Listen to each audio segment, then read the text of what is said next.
Hello friends, இன்றைக்கி நம்ம வீடியோவில் என்ன பார்க்க போகிறோன்னா சிபிஎஸ்சி 10th ரிசல்ட்ஸ் எப்படி நம்ம ஆன்லைனில் ரெஜிஸ்டர் பண்ணுறதுன்னு பார்க்க போகிறோம். ஃபஸ்ட்டு உங்களுக்கு பிடிச்ச ஏதாவது ப்ரௌசருக்குள்ளே போயிடுங்க. அங்கே வந்து சர்ச்சில் போய்ட்டு சிபிஎஸ்சி 10th, நீங்கள் +2 வந்தால் +2 எதாவது உங்களுக்கு +2 இல்லை 10th எது வேணுமோ போட்டுட்டு 10th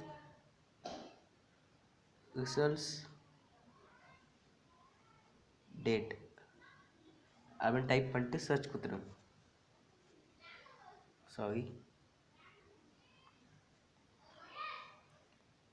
சர்ச் பண்ணிங்கன்னா இது ஃபஸ்ட்டு வெப்சைட் இங்கே ஃபஸ்ட்டு காட்டுதுல சர்ச்சில் jagonjosh.com அந்த வெப்சைட் லிங்க்குள்ளே கிளிக் பண்ணிவிட்டு உள்ளே போயிடுங்க.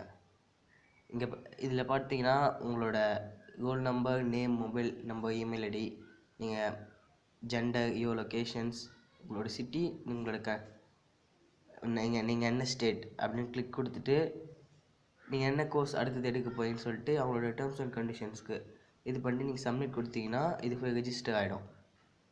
இப்போ நான் ஏற்கனவே பண்ணிட்டேன், அதனால் நான் திரும்பி பண்ண விரும்பலை. நீங்கள் உங்களோட சிபிஎஸ்சி ரோல் நம்பர் கொடுத்துட்டு நேம் கொடுத்துட்டு ரெஜிஸ்டர் பண்ணிட்டீங்கன்னா ரிசல்ட் வர டேட் அன்றைக்கி உங்கள் ஃபோனுக்கு ஆட்டோமேட்டிக்காக இந்த .comலேருந்து மெசேஜ் வந்துடும். That's all guys. இந்த வீடியோ உங்களுக்கு பிடிச்சிருக்குன்னு நினைக்கிறேன். பிடிச்சிருந்தால் லைக் பண்ணுங்கள், ஷேர் பண்ணுங்கள், சப்ஸ்கிரைப் பண்ணுங்கள். தேங்க்யூ.